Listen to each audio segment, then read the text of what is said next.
Hello Kaiju fans, welcome back to the Kaiju World Order. My name is MM, and today I want to talk about something that hasn't been talked about a lot, but they are actually kind of cool, and that is the Poptaters little figurines here. And I got the Godzilla specifically because I thought Mr. Potato Head Godzilla crossover was just kind of stupid, but also had a lot of potential.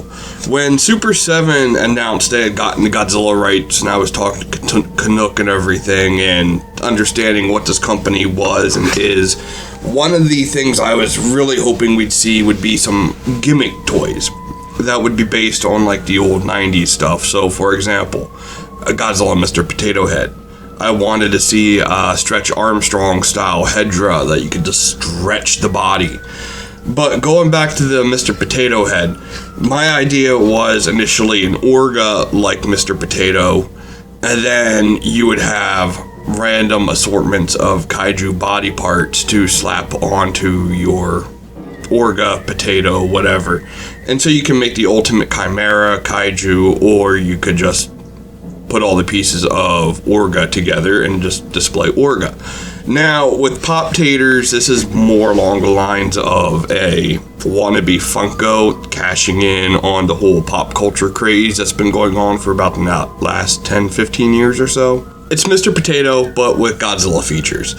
So, I'm not going to do a full-on review here for a number of reasons, but the main one being I accidentally broke my little spinner thing. Literally was cleaning my apartment and knocked it off the counter, and damn thing shattered. So here I am, just going to do it by hand here. So yeah, Mr. Potato Head, there's nothing crazy about it. It's just Mr. Potato Head with Godzilla features.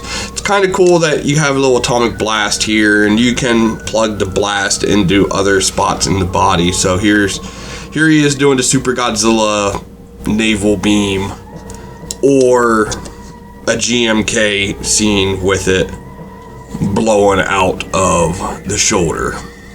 So you can do some fun stuff here for displays just with this alone. And then you also got a tiny little car that they included for some reason.